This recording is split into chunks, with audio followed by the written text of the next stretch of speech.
109th contact, Thursday, June 8, 1978, 6:14 p.m. Billy says, human children, you have rushed me far away.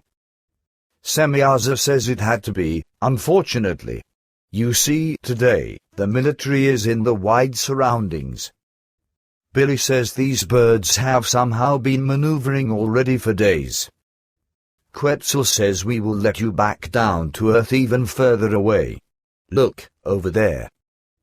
Billy says, man alive, that is, indeed, even further away than Skoenberg. Semjase says, sure, we were there once, at an earlier time. It must be, however, because safety comes first. Billy says, I also have nothing to object to that. But tell me, girl, the apple there beside the viewing screen, have you stolen that from somewhere? Semjase says, no, it belongs to my provisions. Billy says, where did you get it, then? Did you buy it somewhere? Semjase says, no, not that either. It comes from the drifting gardens of my father. Billy says, you mean that it is from Papa's giant box, that it grew there and was harvested? Semjase says, definitely. Billy says, aha, then you also have such fruits, as we know them here on Earth. Semjase says, sure, but they weren't originally native fruits of Era. The apple is from a tree, which comes from a progeny of earthly trees. Billy says, oh, I see, so you have fruit trees that were taken from the earth, which you simply continue to cultivate, and you also let these bloom and bear fruit in your great spacer. So what kinds of trees do you have, then? Semjase says we possess trees, shrubs, and plants of every kind, as they also exist on the earth. There are even various kinds in our drifting gardens, which have already been extinct on the earth for a very long time. But we have preserved them and have made them useful to us. Thus, we have all fruits, as they are also known on the earth with you, and even several more, which you only know through your researches of antiquity, etc. Billy says that is fantastic. And how do these fruits taste today with you? Do they still have the same taste, as we know it? Semjase says, you think now of this apple. Sure, the taste has remained the same. It is, perhaps, even somewhat more intense than with your apples of this sort, and certainly much better in its juice.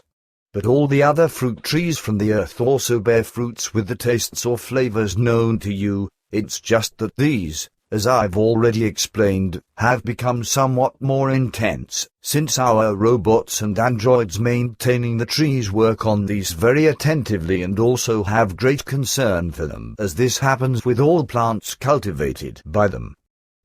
Billy says, and that apple there, it necessarily has to lie there if you don't want to eat it? Semjase says. Quetzal says, ha ha ha ha ha.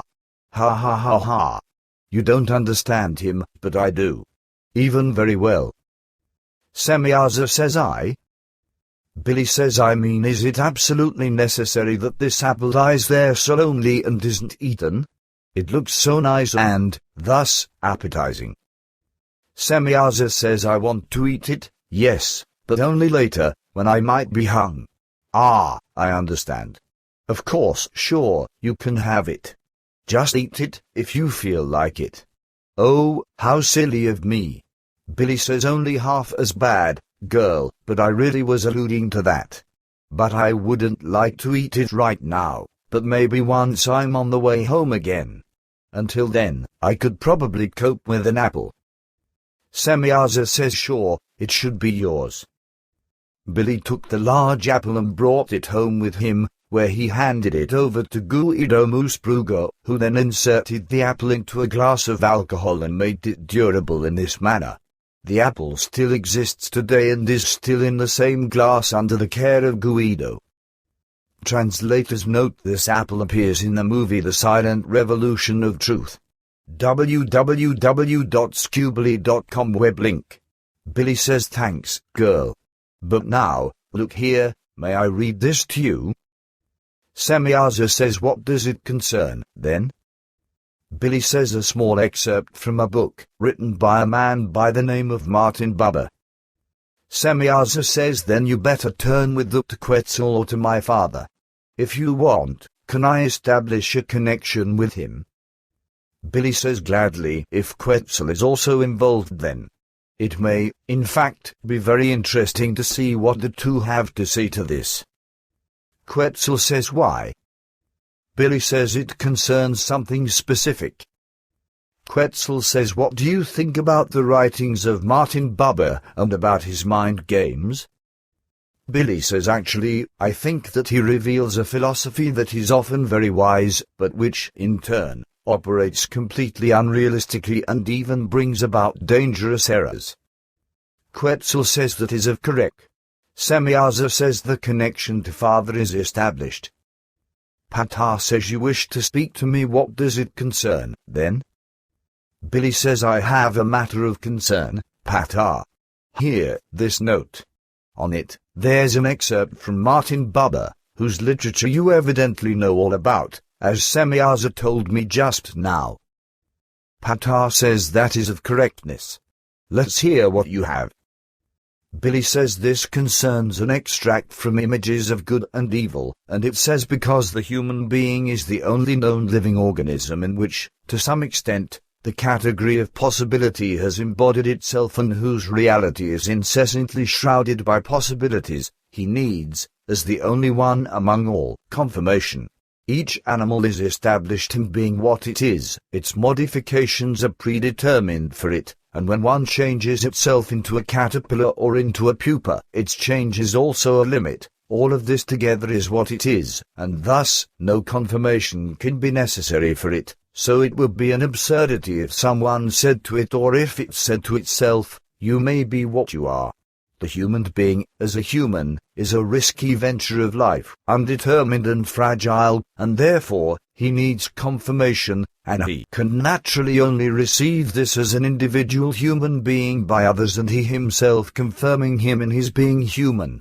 Over and over again, the yes must be spoken to him, from the view of the familiar and from the stirring of his own heart, in order to liberate him from the apprehension of being abandoned, which is a foretaste of death.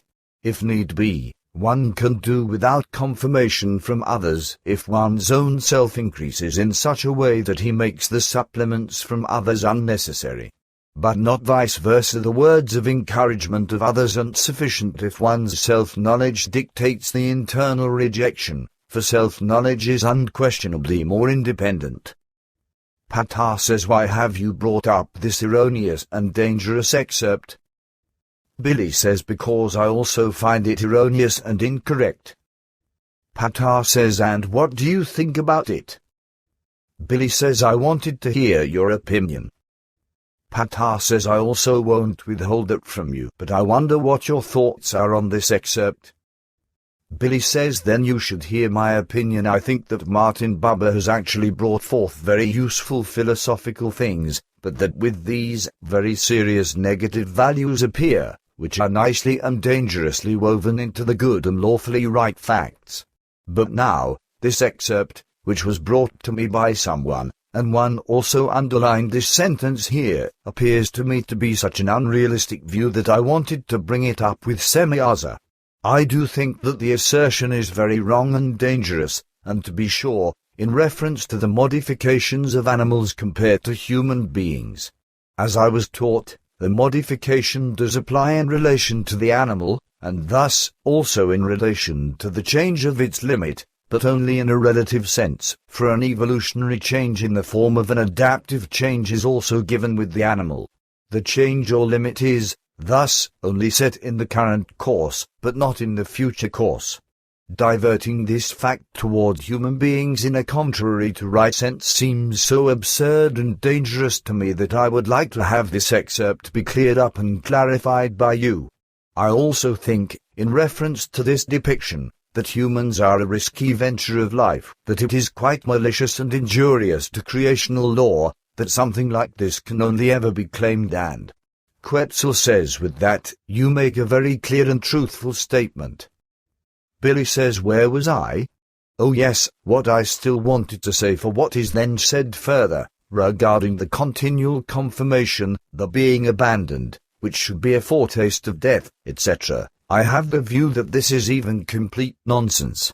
Especially the being abandoned in the foretaste of death allow me to come to the acceptance that this Martin Buber was ranked among the mass of human beings afraid of death because Patar says that is of absolute correctness, regrettably, because the man could have done much greater and more valuable things if this fear wouldn't have been in him.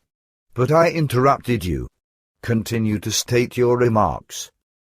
Billy says thanks, Patar. The whole thing, in my opinion, boils down to this: that Buber was of the crazy view that human beings in their doings, actions, feelings, and thinking, etc., have to be confirmed always and continuously because they need this and can only grow in and of themselves through this. But to me, it also seems to follow from this that Buber was of the opinion that this was the only way that human beings could be upheld in their morale, which I perceive as totally wrong, however, even as crazy. The animal, in contrast to the earth human being, is very much geared toward independently recognizing and acknowledging its modifications in every respect, which gives it the security of its self-strength, its self-knowledge, and its self-confidence, making it very stable. This is so because it is correctly connected to the laws of nature, and these surge through it in an impulse-related manner. Now, the human being, who is fallen away from nature, effeminate and big thinking in his thought forms, has long since forgotten how to align himself on self-knowledge, self-confidence, and on independence and self-cognition. Through this, he comes into the insanity situation, that he can no longer be confirmed, and through this, he falls victim to continuous low morale. But in order to make up for this in his delusion, he commonly creeps onto the unreal path of confirmation by his fellow human beings.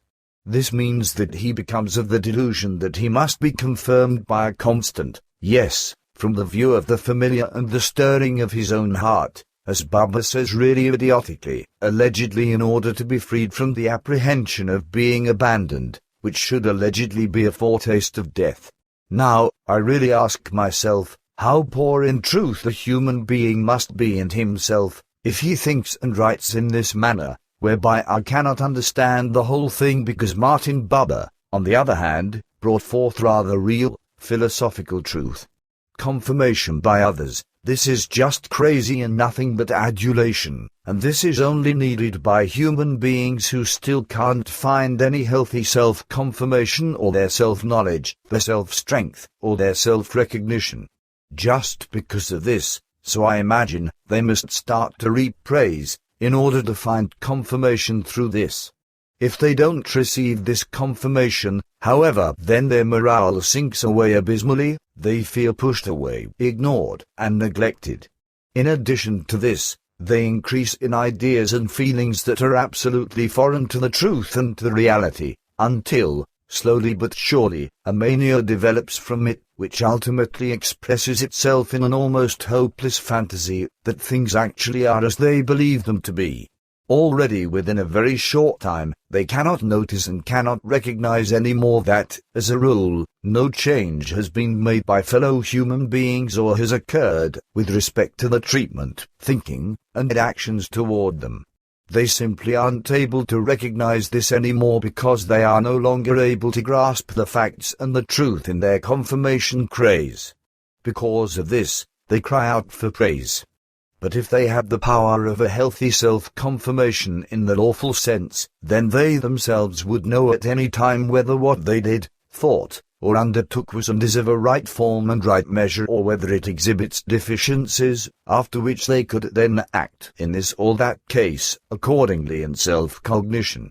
If they are not able to do this, however, then they are still very backward in knowledge and in the recognition of truth in this regard, which, in turn, means that they deliberately resist themselves against the truth and knowledge because a certain egoism is owned by them and shows them that they would have more advantages this way or that they would be better promulgated through this.